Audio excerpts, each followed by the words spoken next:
It's Aleya Antoine. You're listening to Tease podcast. Everyone loves the tease. Stop. But don't get too excited. Is this even a month? I feel like January is a free trial. January is a free trial to the new year. It's time to try things, fail things, unsubscribe, resubscribe, cut this person off. Maybe I kind of like you. Hello, everyone, and welcome to Tease podcast. It is so good to see you bitches again. And I want to start off with apologizing because I know we didn't have an episode last week for our check-in, but I promise this week we'll make it up to you guys. My intention is to have this be a mini episode, but y'all know how I like to ramble, so we'll see what happens. But I unfortunately came into a New Year's funk. Like, I was so optimistic about the new year, and I think, like, no one talks about how that first week of January is just so fucking hard, and, like, it's kind of like you feel this pressure to, like, completely start over, and, like, you did all these things, and it's, like, I feel like when you have really high hopes, really high optimisms, when, like, the slightest thing goes wrong, you're like, oh, are you kidding me? I'm literally trying to be a new person. Why is the world fucking with me? So that was kind of the energy that I had, and I just felt like so like debilitated and overwhelmed. This week has been a week to where my productivity level, I just feel like, is lower than usual. Like, I don't know, I just feel down and out. I don't know what it is. And so when I was trying to make the episode for last week, one, I did not realize how time consuming and mentally consuming the Vegas auditions were. So I like legitimately didn't really have the time. But I also just like didn't realize like how long it goes on for. So I finally did some of the pool auditions. This is pretty much like an all month thing, like between the initial audition, callbacks and interviews after that. Like, I don't think I'll actually really know where I stand until the end of the month, or at least like right up to it. And obviously I just moved to Vegas, so pretty much all of my knowledge about like any of this has been from YouTube, from TikTok. Like, when I say that I've been binging all of those contents for like months and months and months now, I have been working out consistently. I've been eating healthy. I went on a juice cleanse, which, by the way, I highly recommend them. I know that they're kind of controversial, but I loved my juice cleanse. Like, okay, here's the tea with the juice cleanse. You could do 3, 5, or 7 days. I think those are like the average amount that people do. Obviously, you can do more or less. I was going to do 3 days. Kai flaked on me because they wanted to eat really good Mexican food, and I don't blame them because I wish I had a street taco. And so I had 5 days pretty much. And I was like, well, should I do the full 5 days? Should I just do 3 days? I don't know. So I settled on 4.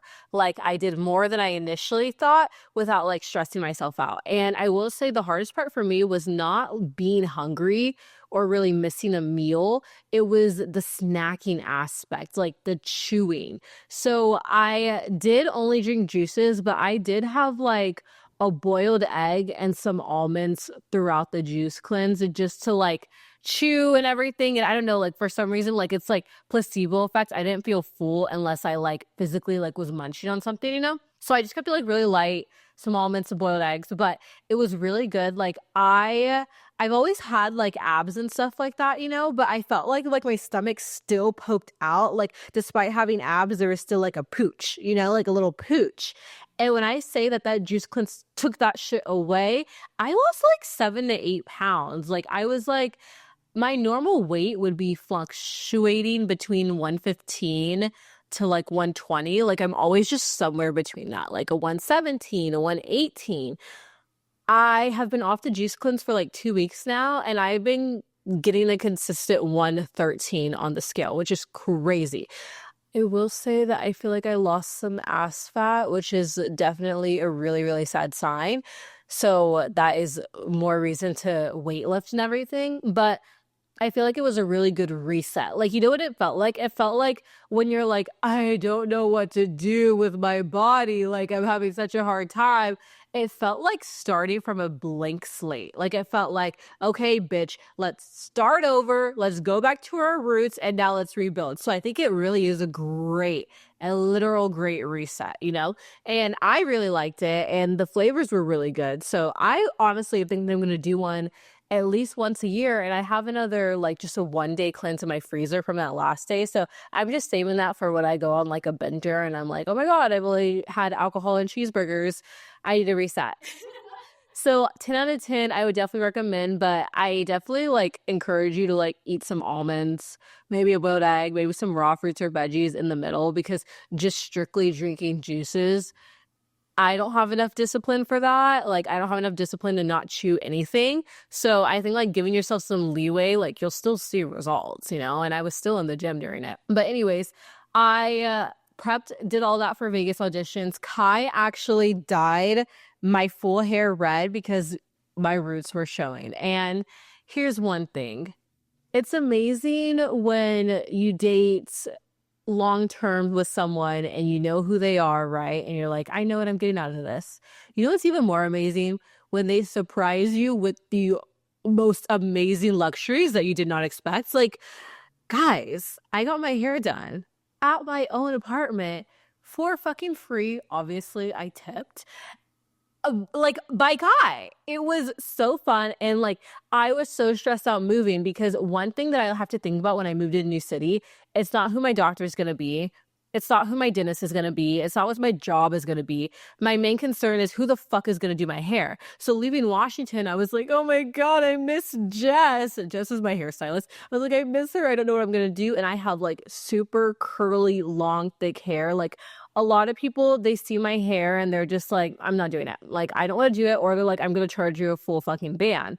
And so I couldn't find anyone. Everyone was booked. And I know that Kai was in cosmetology school. And I don't know. I just have like, I have this weird thing to where I think that Kai is like a superhero or something. Like, I'm like, no, you can do anything. You know what I mean? Like, you know, like the parents that like blindly just think that their kids are the best and they're like, no, they could do it. That's how I feel about Kai. Like, I literally look at Kai and I'm like, you can do this. You can do this. You can do this. Like, I don't know. I just like feel like Kai could do anything. So I was like, you could do my hair. And Kai's like, are you sure? And I was like, yeah, I'll text Jess. I'll ask her for the formula. You could do it. Kai's like, okay. And it turned out so good. It took us fucking forever though. We dyed it from like 9 p.m. to like 3 a.m. And then the next day we did a blowout that took like 6 hours. So there was a lot of time in the chair. And then I had to get a new bikini, get new shoes because you have to wear wedges. I bought this tracksuit. This tracksuit is actually, it's from Juicy. It's what I arrived in. And it was only because I was like, I want to feel and look my best. Like, I don't know. I feel like I keep coming across TikToks that are like, don't dress for who you are, dress for who you want to be. So I was like, okay, well, I need a good cover up. And basically the way that they do these auditions is like, there's like 7 to 8 clubs. Like there's a good amount of clubs on the strip. And like they'll each have like a day with a couple hours and you walk in.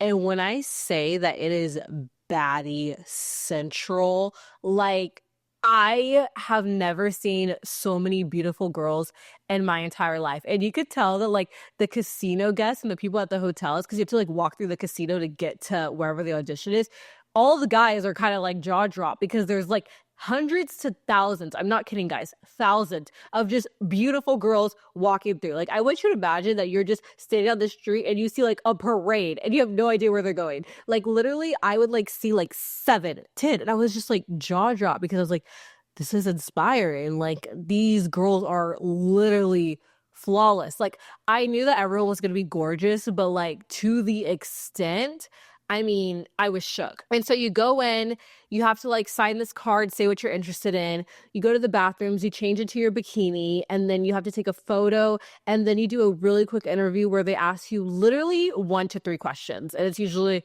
who are you, experience, fun facts. Like it's very, very minimal. And like, I would say that I really like rely on my personality sometimes. I feel like a male centered thing, like I rely on charm, you know what I mean? But it's really hard to push out charm and your personality and just to like be who you want to be when you only have like 1 to 2 minutes, you're nervous as fuck, and everyone around you is so gorgeous that you feel intimidated and you want to tuck into your turtle shell. So I knew what I was getting into, but I just like, it's one thing to hear it or see it on TV. It's another thing to like go in.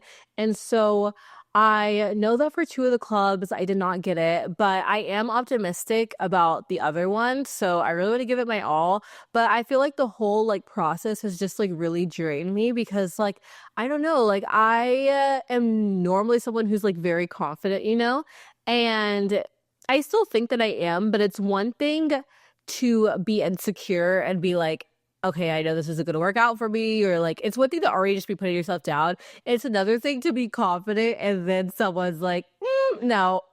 Like, that's when you're like, so I feel like it's just like really been like kind of tested me because like yeah, I did Hooters and Twins, but it wasn't like that. Like that's just a one-on-one thing, you know what I mean? Like you interview, yeah, they look at you, yeah, you audition in the outfit, but it's not like with thousands of other people trying to get 1 to maybe 20 slots at each one. I want to remain optimistic, but I think that it just kind of like took me back to a place of like, I know that there's not a lot of spots, and I know that there's even less spots for obviously people like me, you know what I mean? And I feel like I kind of like had to fight this like really like old, outdated childhood thought that I used to have of like, my appearance is gonna be what like holds me back. It just kind of took me back to where as a kid to where I just like felt like I like stood out and I could never tell if that was gonna help me or hurt me, you know what I mean? And so it's just been something that's been like driving me crazy. I think another thing that's driving me crazy about it is that I am a control freak. If anyone here is listening and you're a type A person, which I think that a lot of people are, a typical type A person, you like to be in control, you like to know what's going on in your life, you like to be in the driver's seat, you like to make decisions, you like to lead, you know what I mean? As one of those people, I am having a really hard time with this because after you do it, guys, you don't know what's going to happen. You have to wait for a callback or an email, which could take anywhere from 24 hours to a couple weeks to get to you. So I literally feel like a fucking sitting duck. And I don't know how people put themselves out there in situations where they like have to wait to find out on things. Like I feel like I have no idea what's going on with my life right now. And I feel like that is making me spiral. Like I have listened to like 9 meditations a day. Like I, guys, I know it's important to go out of your comfort zone, and I know that we all have to do it, but like, do y'all ever go out of your comfort zone and you're like, fuck, like, why did I do that? Like, is it normal to like not know what's going on in your life in the next couple weeks to months or a year? Like, is it normal to think of that and then be like, okay, I mean, that's comfortable. That's how like, I don't know. I'm not one of those people. I like to know every single thing. And like, I know that there's like that saying, like, you make a plan and the universe laughs at you, but like, I don't find it funny. I don't find it funny. I want to know what's going on. I want to know what's happening. And like, either way, no matter what happens, like, I'm going to try again next year because it's like an annual thing, like it happens every year. But it's just like, oh, I don't know. It's really unnerving not to know. And then another part of me is like, I feel like I should shut the fuck up about talking about it because I mean, like, I don't want to like not get it. And then I have to like say that I didn't get it. And then like, yeah, I know it's okay to try things and like get back up and do it again. But like, as a control freak, as a type A person, like, I have been really, really struggling with this. And that's the update on how it's going. I'll let y'all know how it goes, guys. I just knew that I couldn't get on the microphone and talk because I didn't have a single thought in my brain. The only thought in my brain was, I'm going to pass out. Like, I don't know. I just felt like dizzy in the head. You know what I mean? Like, like when you're just so out of it or you're so uncomfortable or you're just not in body at the moment, you're just like, I wish I could hibernate and then come out and you tell me that everything's good. Like, I wish I could hibernate till February and then you let me know what's happening with my life. You tell me. But you know what? One thing that I am proud of is that I know that a lot of times we get like really sad about things or in our emotions about things, which is kind of like where I have been at. Like literally not knowing things makes me feel like I'm like fucking depressed. Like I'm like, what's going on? I just want to cry. And recently I was in the gym, I was listening to one of the like 8th meditations of the day, and all of a sudden I just got pissed off. And I was like, I need to know. But you know what? Fuck it. I don't even care. Like, whatever. You know what I mean? And you want to know what's so weird? I felt so much comfort in being pissed or being angry or getting mad, and way more comfortable than I felt in sadness. Like, it actually felt motivating for me. And so it made me think, like, okay, we all have our own individual personalities, right? And we all have an emotion that physically makes us want to vomit and puke and get into an anxiety ridden hole, crawl on the couch, turn on the lights, and binge a show for days on end. Like, we all have a certain emotion that just triggers us. For me, it's being sad. Like, I hate being sad. I don't like it. It's so uncomfortable for me. Out of control, sadness, like that just is not where I find solace. You know what I mean?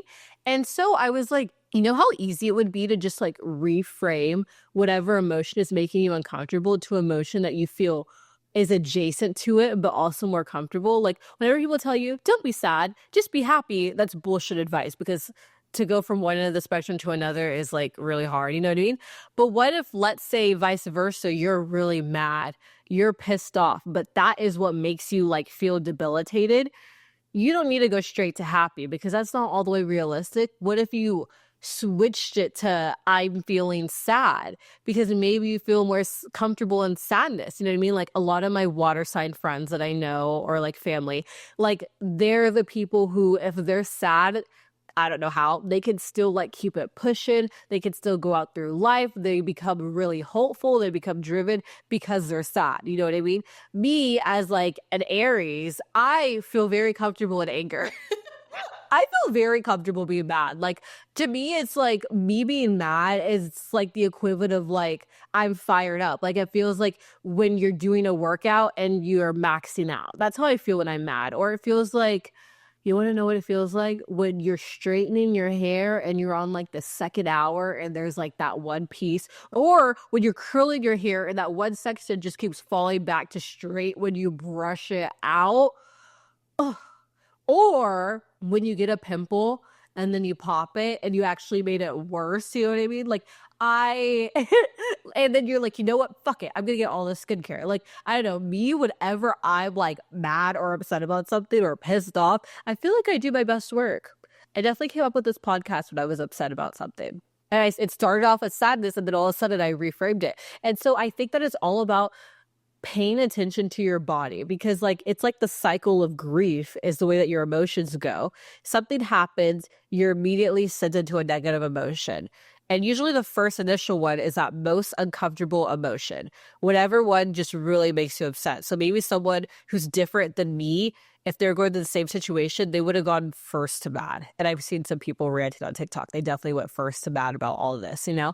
But I think that the next emotion that you go to is the one that is adjacent but still more comfortable. And that's where you start making steps to change, to reframe, to get over the hurdle. Like, those are those emotions that push you on the ass and say, get it going, bitch, get it popping, move on. You know what I mean?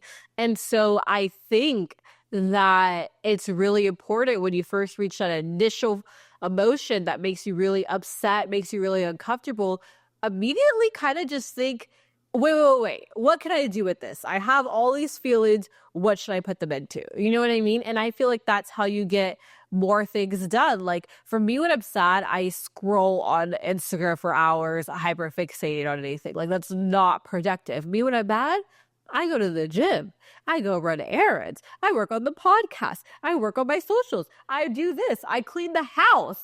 Like, when I'm upset, I do like, it's when I'm my most productive, honestly. Sometimes when I'm happy, I'm just like in la la land and I'm like, okay, I'll do something. I'll do something. And so that is some advice that I wanted to give y'all, because I was like, you know what? Our uncomfortable emotions are definitely also a spectrum. And I don't think that you need to always be happy. I don't think that you need to always be happy. I mean, content would be nice. I think that content is something that everyone will like to see way more consistently. But if you're uncomfortable, I think find the most comfortable, uncomfortable emotion.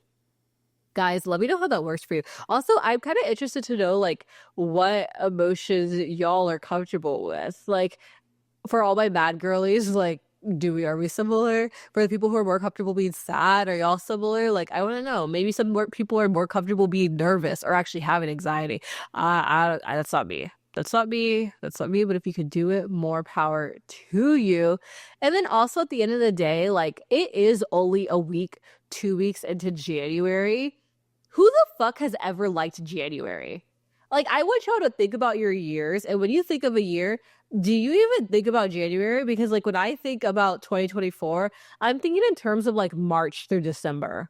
You know what I mean? Like, maybe February. I don't really remember February or January. Like, I've never been in January and been like, this is a vibe. Love this shit. Like, who the fuck fucks with January? It's such a month of like, you have such high expectations for yourself and you're so optimistic, but you also live in the real world. And like, it's just, you're in like a boxing match with like your dreams and then your tribulations in one. Like, I don't think it's anything new or anything bad or anything to get stuck on to feel uncomfortable and unsettled in the month of January. Because, like, is this even a month? I feel like January is a free trial.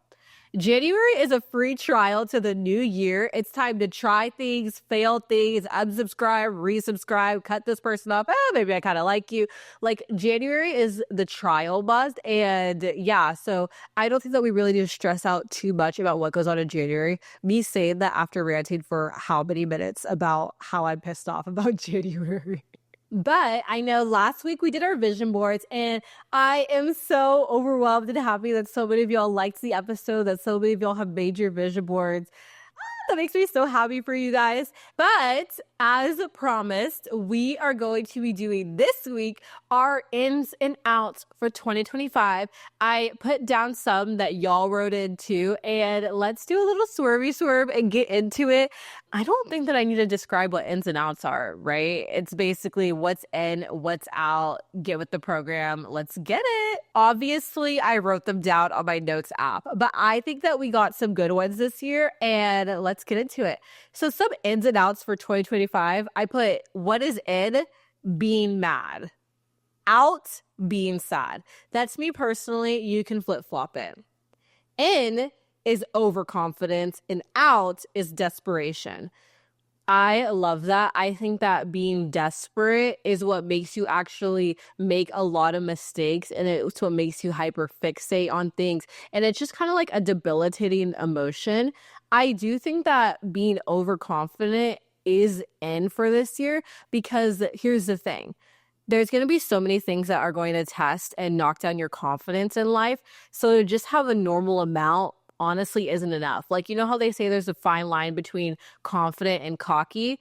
I want you to push that fucking line. I don't want you to be cocky, but I want you to literally be 10 toes down in the confident side. Like, I want you to be so close to that cocky line that when life throws a big old brick at you that rocks your confidence, you still have a good amount left to keep it going. Because trust me, there's levels to it.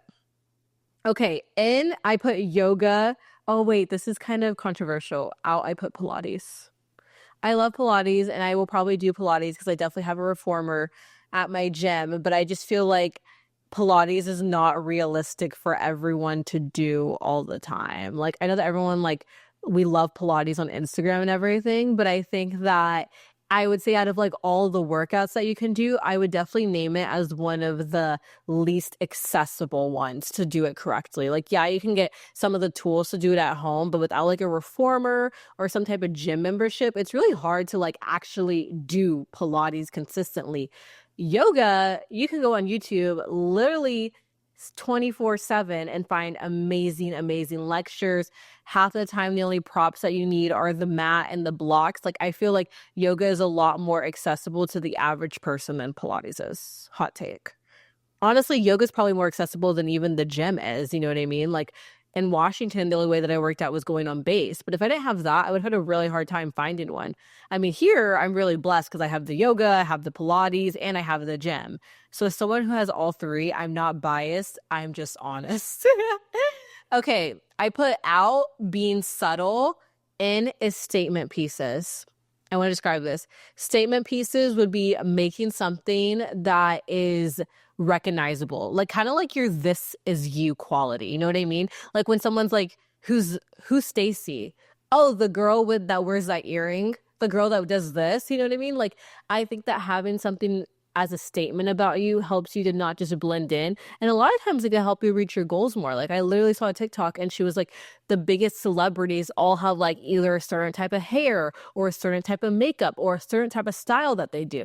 It's because that's your recognizable piece. You know what I mean? Like, we're not all computers. We all don't remember names, but we definitely remember statements about people. So what's out is being subtle.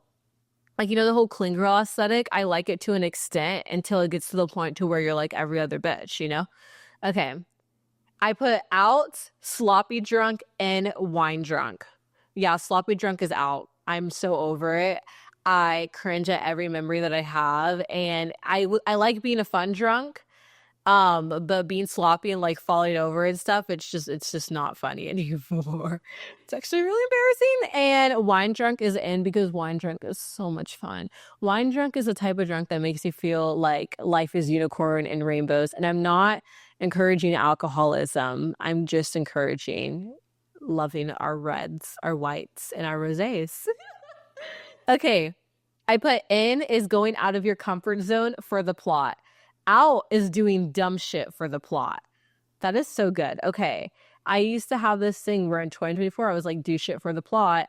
And I did the dumbest things that actually, I mean, it made a really good plot, but the plot was really taking a toll on me. So I think doing dumb shit for the plot is not as smart anymore because you can get yourself in some really fucked up situations or get yourself in some really like big regrets. But I think going out of your comfort zone for a plot, you'll never regret. You'll never regret trying. You'll never regret shooting your shot. You'll never regret getting back up and failing. You know what I mean? So I think that doing that kind of stuff for the plot is actually what ends up probably even working better and making you seem less like an insane, unstable person. Okay.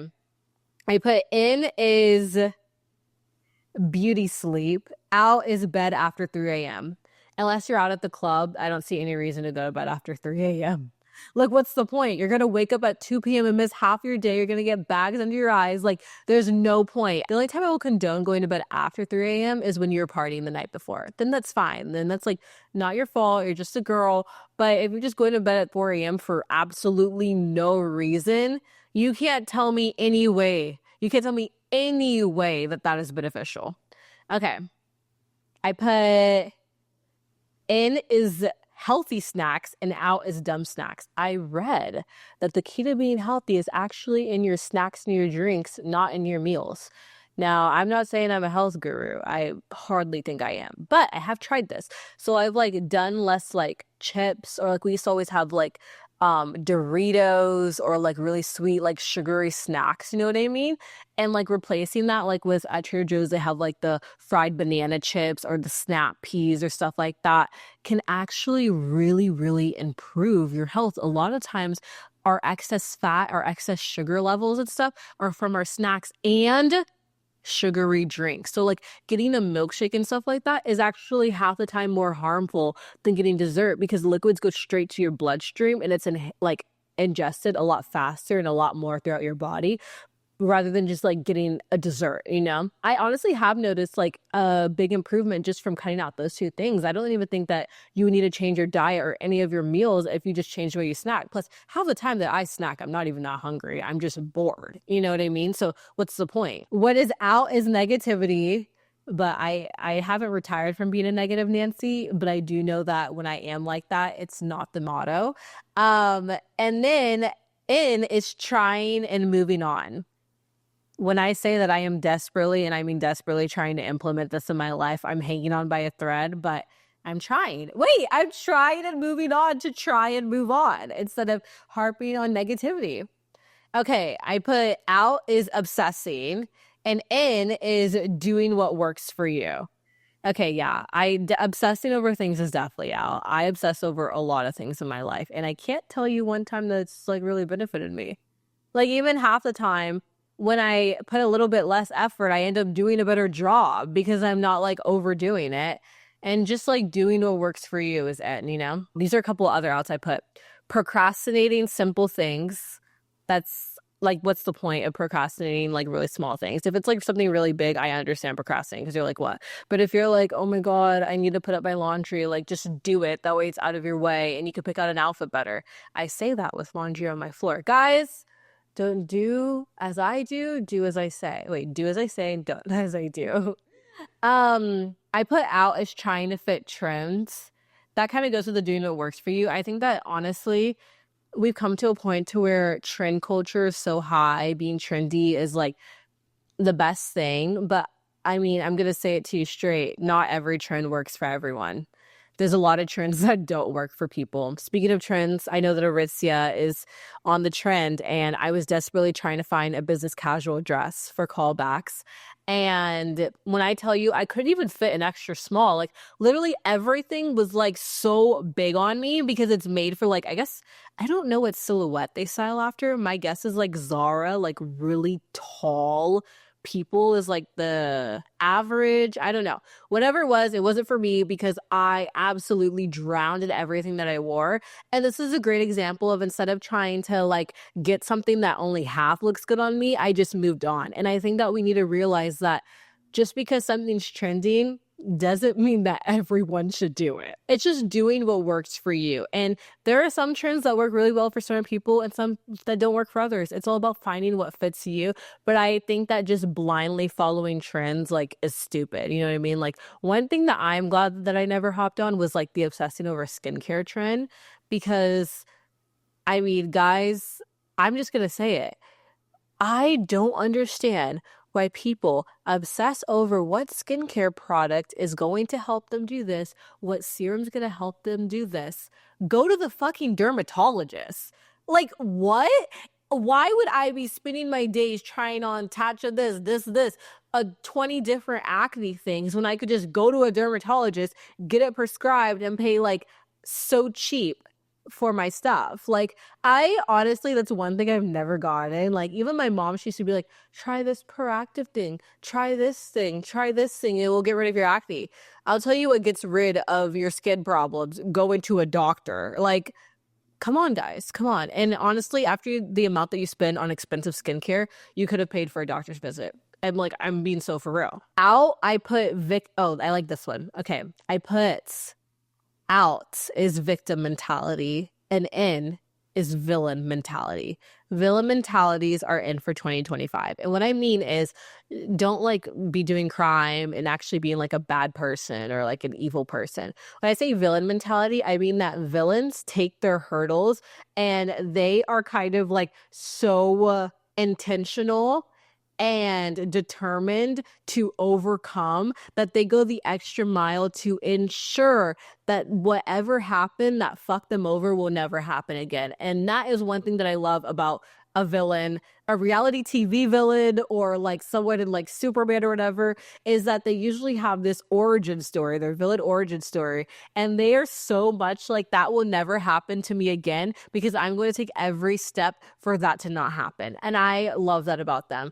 They take it too far. And so I don't want any of us to do that, like at that point to where you actually become a bad person. But just the mentality of like, I know that I can get myself out of any situation, and I know that I can have something bad that happened to me never happen again because I am so determined to move on and better myself and like better my life. You know what I mean? So when someone's making fun of you, when someone's talking about you in a group chat, when someone fucked you over, instead of being like, woe is me, everyone hates me, the world hates me, be like, that shit will never happen to me again because I learned from this lesson and I am moving on and I'm going to show them how fucking amazing I am and they're going to regret it. They're going to regret it because they're going to see that I'm soaring high. Like, I like that mentality. Out, I put slouching. I have been desperately working on my posture. It's not really showing when I sit, but I feel like walking, it's getting a lot better. You know that half of your confidence comes from the way you walk? And it's true. Like, I've been practicing shoulders back walking, and it just makes you feel better. Honestly, it looks better too. You may kind of feel silly, but trust me, no one looks sillier than someone bent over and looking like they're scared of themselves, the world, and everyone around them. In is water with cucumber. Guys, I've been obsessed with this. Like, if you put cucumber slices in your cup, your Hydro Flask, your Stanley, whatever it is you drink, you are so much more hydrated. Like half of the time I drink water. Sometimes I feel like it actually ends up making me more thirsty. Like, you know how chapstick, when you put it on, you end up needing more chapstick because it's drying you out. And sometimes I used to feel like, oh, when I drink water, I'm even more parched and I need more. You know what I mean? I'm putting cucumbers in my water lately because I heard that they were hydrating. And I actually feel like I need to drink a little bit less water because it's actually hydrating me and not just going in and out, you know? Out is wearing things once and in is restyling. I used to be I wore this time, I posted in this, get rid of it. That was really immature. That was really immature. My frontal lobe hadn't developed, still hasn't, but yeah, it was really immature. And I think that you can literally restyle anything to where you're like, oh, that's cute. Like I never look on Instagram, see someone wearing something twice and think, oh my God, she wore that again. If anything, I'm like, she is so cool. And so I am going to start rewearing my things, especially because half of the time it's like 5 years later and I'm like, fuck, like I can wear it again and I don't have it anymore because I was being freaking superficial, you know? I also put out is giving up and is regrouping. I think that it's fine to give up when you know that's not working for you. Like, I knew I wasn't that good at basketball. I knew I could never do volleyball. I knew I wasn't a good dancer. Like, it's okay to give up on things that you aren't good, but it is important to regroup and not just give up and do absolutely nothing, but regrouping and being like, okay, this didn't work. How can we reframe this? What can we do better? What am I good at? Like, regroup with yourself and think, where do I go from here? Not, no, I'm done. You know what I mean? Well, those are some ins and outs for 2025. It is always, always, always so good talking to you guys. And I will try to send in some ins and outs that you guys also have for 2025. And remember that January is a free trial, so you are free to make mistakes. If you're going to do anything uncomfortable, if you're going to make any mistakes, do it now. Get it over with, because trust me, within 6 months, you're not even going to remember it. And be sure to follow the podcast on Instagram at Tease Pod, at Tease Podcast, on everything else. Is TikTok actually going away, or is that like a rumor? I never believe it because people say it all the time. So I guess we'll see. And be sure to rate and review on Spotify and Apple. Subscribe on YouTube. Write in your questions, stories, and advice. And I will see y'all next Tease Tuesday. I love you guys.